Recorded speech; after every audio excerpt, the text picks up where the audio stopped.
Voice, आज की आवाज।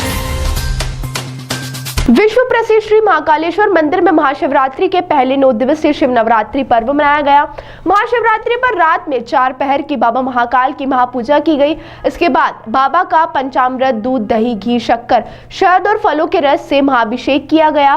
बाबा को सप्तान मुखारविंद धारण कराया गया। इसके बाद सवामन लाल, पीले, सफेद रंगों से विशाल सहरा धारण करवाया गया। सुबह 11 बजे तक भगवान ने भक्तों को सहरे और सप्तान मुखौटे में दर्शन दिए। वहीं आपको बता दें, श्री महाकालेश्वर मंदिर में महाशिवरात्रि पर्व का अनोखा उत्सव होता है। 9 दिन भगवान महाकाल विभिन्न स्वरूपों में दर्शन देने के बाद महाशिवरात्रि के दूसरे दिन सहरा सजाते हैं।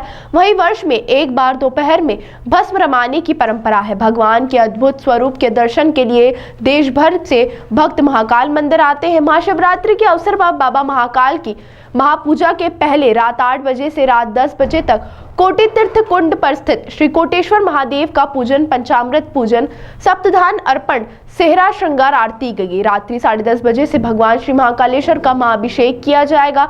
महाअभिषेक के दौरान दूध, दही, शक्कर, शहद, घी, 5 प्रकार के फलों का रस, गन्ने का रस, गंगा जल, गुलाब जल, भांग आदि सामग्री के साथ केसर मिश्रित दूध से अभिषेक कराने के पश्चात बाबा महाकाल को गर्म जल से स्नान कराया गया। आपको बता दें, बाबा महाकाल का महाअभिषेक के पश्चात नए वस्त्र धारण कराने के बाद श्री सप्तान मुखारविंद धारण कराया गया।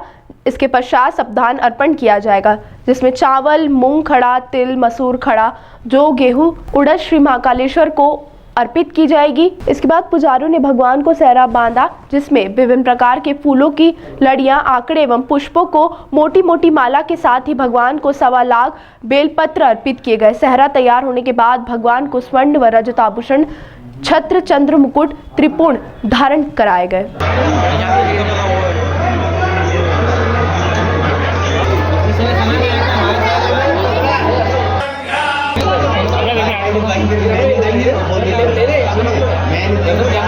नवरात्रि का समापन की ओर है।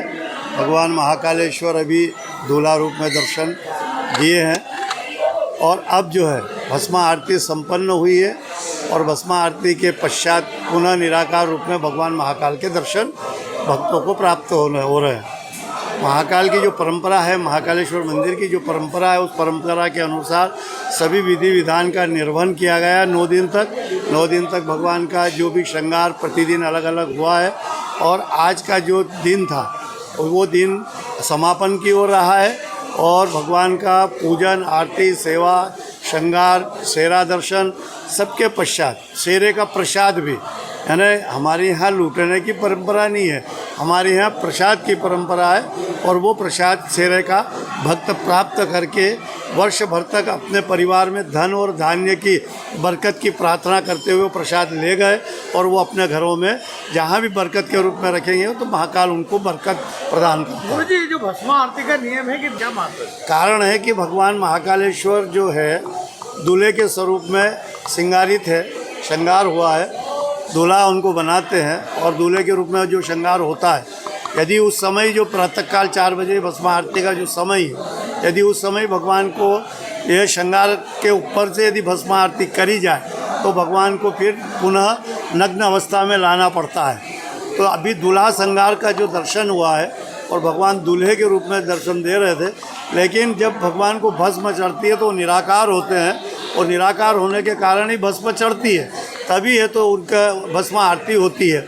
इसलिए वर्ष में एक बार ये जो आज का दिन जो है शिवरात्रि के पश्चात दूल्हा के स्वरूप दर्शन और उसके बाद 12 बजे के लगभग जो माध्याह्न को जो भस्म आरती होगी, ये वर्ष में एक बार ही भगवान की हो। अब क्योंकि वो अब निराकार हो जाएंगे और निराकार के रूप में रहेंगे तो भस्म स्नान कराया जा सकता है, दूल्हे के रूप में नहीं कराने का परंपरा है, इसलिए ये प्रथा और परंपरा चली है इस मंदिर। ठीक।